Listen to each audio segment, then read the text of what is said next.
The tit-for-tat continues over who is to blame for the election of the disgraced former City of Tshwane Mayor, Dr. Makwarela. The ANC has been blaming the Democratic Alliance for the drama, accusing the party of electing Makwarela as the city's speaker while being aware of his sequestration. Makwarela resigned as a mayor after the High Court in Pretoria confirmed that the rehabilitation certificate submitted by him to the Tshwane municipal manager was fake.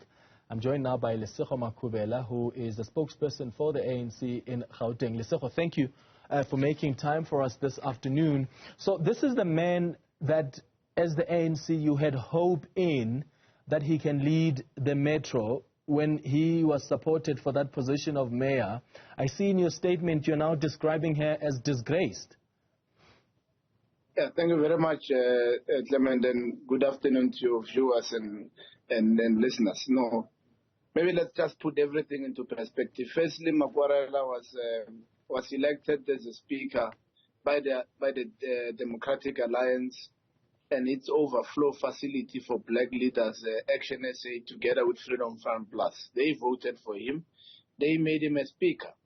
And they knew very well from that point that he's sequestrated. They kept it a secret. They never revealed that secret, and they used that to actually use him as their puppet in council.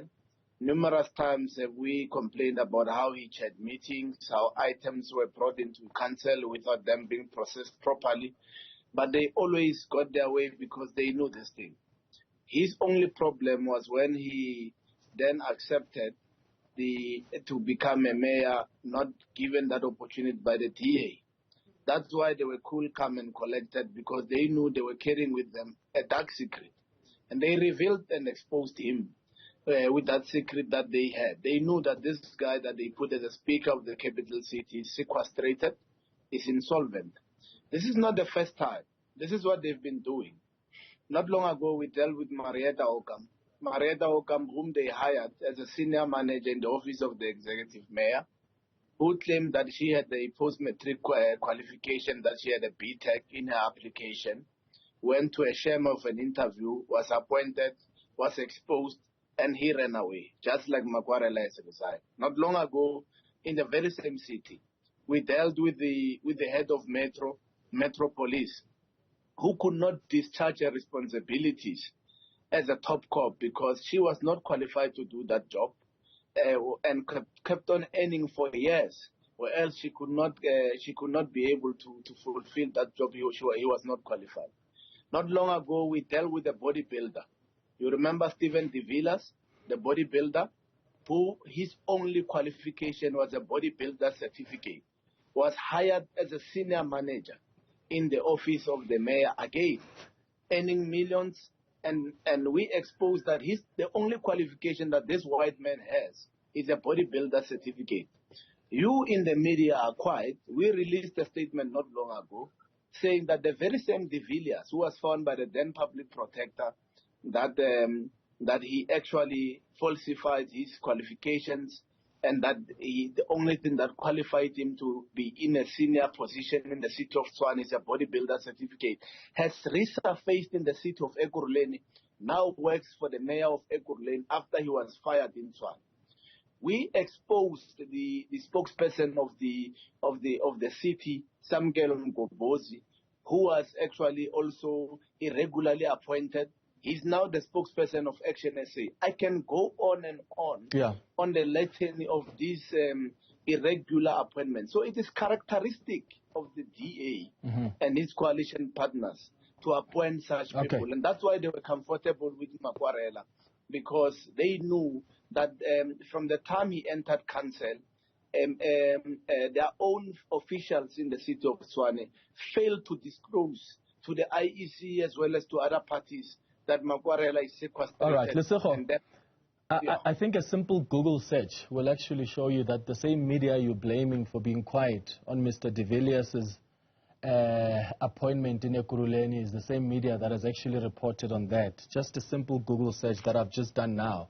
So it's not true that the media has been quiet. What evidence do you have as the ANC that the DA knew that Makwarela was sequestrated and hasn't been rehabilitated?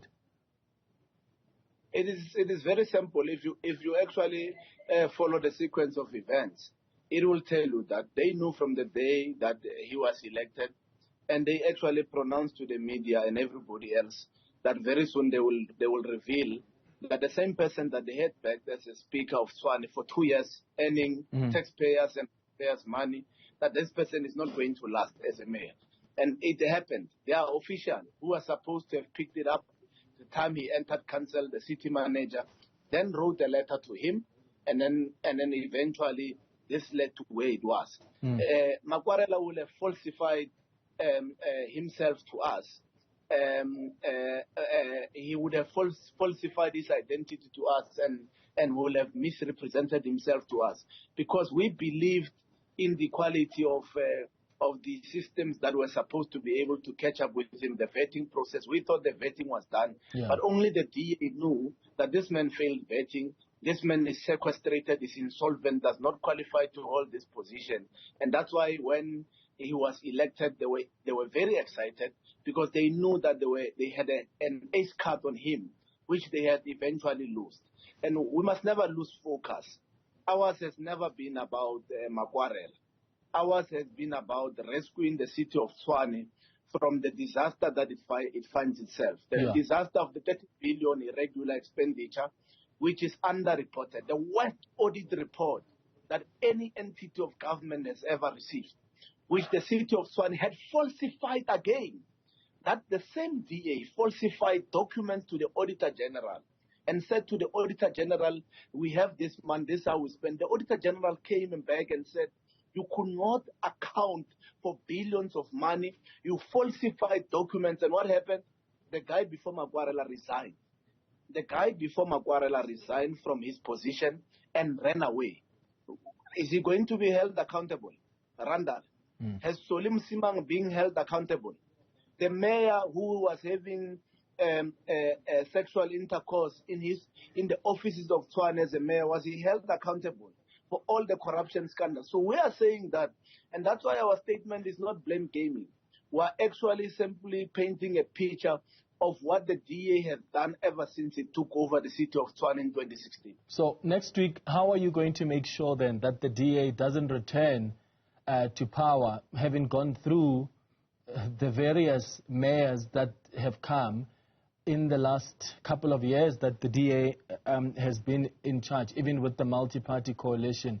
Do you have someone that you will be putting forward as the ANC, as a candidate for Speaker, and later on, who will be your candidate for the position of mayor, to avoid the DA returning to the city of Tshwane's leadership? No, you are putting that question because tomorrow you want to report that we are ambitious potholes. We want power at all costs. We want to enter through the back door. We are not going to do that. We are going to go back to our partners that we've been discussing with, and we'll come up to a decision. And the consensus that we have built with all partners involved in the city of Tshwane was that we are going to field minority parties so that there's no big brother in all these cities. But this is what we have done, our record in the city of Tshwane. We've given them 3 mayors, 3 exceptional mayors. We've given them Professor Dr. Sputla Ramkopo, who has now been appointed as the Minister of Electricity, one of the best mayors that has ever led that city. The last time it was functioning, the last time it was viable, he was the mayor. We've given them Dr. Gwen Ramkopo. We've given them Father Mkhacho. In less than 20 years, 3 mayors. In 7 years, the DA has given us 5 mayors. It has given us different MMCs. This has disrupted governance in the city, has literally collapsed savings. And no one is speaking about the instability happening in the city. It is the people who feel the brunt of all these detrimental decisions of these incompetent bodybuilders and meticulous white people who are qualified to be senior managers because of the color of their skin. And that's why the city of itself where it is now. Yeah. So if your mayors were so exceptional, and even the last one before the DA took charge, why then? Dr. Yes, Dr. Ramokgopa. If he was so exceptional, and the ANC in governance in the city of Tshwane was so exceptional, why didn't the residents that you were servicing bring you back to power as the ANC? Why did I mean, they didn't give you an overwhelming number of votes for you to return in leadership in Tshwane.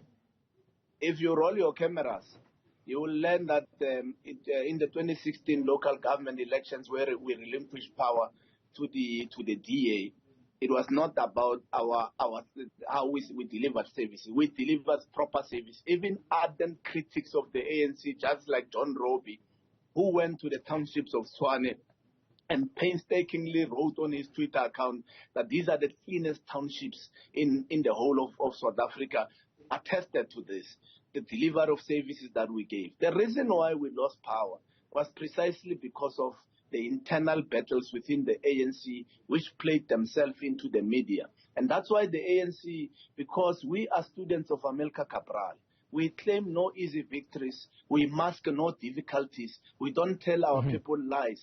We actually have accepted that the internal battles within the African National Congress has undermined our image to the public, not our ability to deliver services. And that's why we said, when we elected the currently elected leadership of the ANC, we said to them, we are giving them a ticket of renewal. Renew the ANC. That is their mandate. If you ask me, did Pakistan deliver in the city of Johannesburg? You know very well that the city of Johannesburg, I heard Kenny Kunen, who can differentiate between municipal roads and provincial and national roads, saying that he needs 37 billion. He needs that money on municipal roads. Go and look at provincial roads. You'll never find a pothole. Go and look at the highways where you are traveling. You'll never hit a pothole where it's national government. But where the DA is governing in the municipal roads, where there's never been potholes, you will find them today, because it is the DA governing. And these are some of the things that we need to tell the people. There are a number of political parties now in the city of Tshwane who want the city, particularly the city's municipal manager, to go after Murunga Makwarela for the monies that were paid to him. Is that something that you will support as the ANC, that he must pay back the money that he was paid as speaker and as a council member? Why are they not saying that we must pursue Marietta Okam? Is it because she's white, who earned millions of rands after having faked her qualification, saying she has a BTEC when she did not? Have they gone after Stephen De Villiers, the bodybuilder, who is now re-employed in the city of Ekurhuleni, who earned millions of rand? His job description, it was documented. If you go to the same Google you were referring me to, the mayor at that time said his work was to carry his bag. Are we pursuing him? Is it because he's white? Have you, as the ANC, pushed for the city to pursue these two individuals? We are in court with Marietta Okam. We are in court with Stephen De Villiers to pay back the city. Okay, so then what's your view on Mr. Makwarela then? I'm just painting to you as a picture that we must not look at the acts of corruption and gross misrepresentation with the least degree of allowance if ever these things are committed by white DA members. We have released a statement. We are terming him disgraced. He misrepresented himself to us. He knew that the DA has an ace cut on him. They knew from the time he became a councillor that he's sequestrated. They kept quiet about on it. They used that to suspend him on their racial strings so that they can use him, so that he's able to rule in their favor in council meetings. He kept quiet to us. When we entered the discussions on who becomes a mayor, we entered with various parties. His political party we told them we are not going to fill the candidate. We've accepted what the people of Tshwane said to us, renew and come back and lead Tshwane. And therefore we said we'll allow smaller parties. But we said to the smaller parties, give us the most qualified of yours. Makwarela has a PhD, which maybe somehow we can wake up and realize, hey, this man might not be a doctor. But amongst those people who were given to us, he was the one who was most qualified, because our interest was to restore services to the people of Tshwane, the people of Hammanskraal who are without water, and the people of all the historically black townships who are living in filth because the DA fails to even collect garbage. All right, Lesego Makhubela, spokesperson of the ANC in Gauteng, thank you for making time for us.